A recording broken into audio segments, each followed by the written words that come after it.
ये कहानी राजकोट के राजा संजय सलमान खान की है, जिसे लोग प्यार से सिकंदर और राजा साहब भी कहते हैं। वो अपनी प्रजा के लिए सब कुछ करने को तैयार रहता है और लोग उसे फरिश्ता मानते हैं।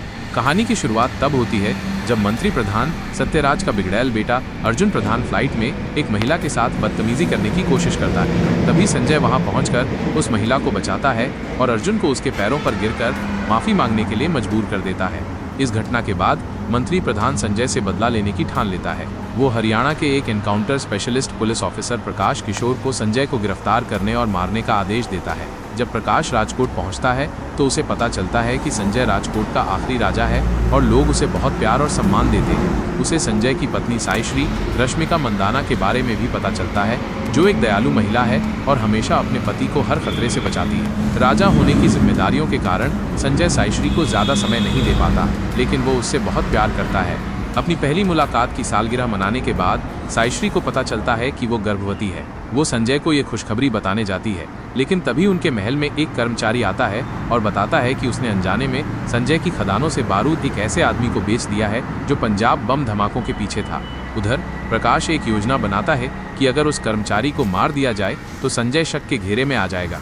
जब लोग खदान में उस कर्मचारी को मारने की कोशिश करते हैं तो संजय अपने आदमियों के साथ वहां पहुंचता है और उन्हें पीटता है। साईश्री संजय का पीछा करती है और उसे धमाके से बचाती है, लेकिन खुद उस धमाके का शिकार हो जाती है और उसकी मौत हो जाती है। साईश्री की मौत से संजय पूरी तरह से टूट जाता है और उसे साईश्री को समय न दे पाने का पछतावा होता है। डॉक्टर संजय को बताते हैं कि साईश्री ने अंगदान के लिए पंजीकरण कराया था। कुछ दिनों बाद संजय को पता चलता है कि साईश्री की आंखें, फेफड़े और दिल मुंबई के 3 मरीजों को दान किए गए हैं। वह अपनी पहचान छिपाकर अपने लोगों के साथ मुंबई जाता है। मुंबई पहुंचकर संजय को पता चलता है कि साईश्री के फेफड़े धारावी के एक अनाथ बच्चे कमर को, आंखें वैदेही रंगा को और दिल निशा को दान किया गया है। संजय सबसे पहले कमर से मिलता है और उसे पता चलता है कि उसके इलाके में भारी प्रदूषण के कारण उसे फेफड़ों की बीमारी है। ये प्रदूषण विराट बख्शी नाम के एक व्यापारी की वजह से है, जिसने एक मॉल बनाने के लिए कई एकड़ जमीन खरीदी है और बाकी निवासियों को वहां से निकालने के लिए वो अपनी जमीन का इस्तेमाल कचरा डंप करने के लिए कर रहा है,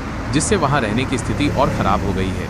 इसके बाद संजय वैदेही से मिलता है और उसे पता चलता है कि वो अपने पति, सास और ससुर के साथ रहती है। वो वड़ा पाव का स्टॉल चलाती है, लेकिन अब उसे ऑर्डर मिलना बंद हो गया है। उसे लगता है कि उसके सख्त ससुर इसकी वजह है, क्योंकि उनका मानना है कि महिलाओं को काम नहीं करना चाहिए। अंत में संजय निशा से मिलता है, जो अस्पताल में है क्योंकि उसका दान किया हुआ दिल कमजोर पड़ने लगा है। उसे बचाने के लिए दृढ़ संकल्पित संजय दुबई के एक डॉक्टर को वीडियो कॉल के जरिए स्थानीय डॉक्टरों का मार्गदर्शन करने की व्यवस्था करता है, जिससे उसकी हालत स्थिर हो जाती है। इसके बाद संजय साईश्री के अंगों के दान से जुड़े सभी 3 लोगों की समस्याओं को दूर करने का फैसला करता है। वो कमर को प्रदूषण से बचाने के लिए विराट बख्शी से लड़ता है, वैदेही को अपना व्यवसाय फिर से शुरू करने में मदद करता है और निशा के इलाज में सहायता करता है। इस प्रक्रिया में संजय को मंत्री प्रधान और उसके आदमियों से भी लड़ना पड़ता है, जो अभी भी उससे बदला लेना चाहते हैं। फिल्म आगे बढ़ती है और दिखाती है कि संजय किस तरह अपनी पत्नी की यादों को अपने नेक कामों से जिंदा रखता है और ज़रूरतमंदों की मदद करता है।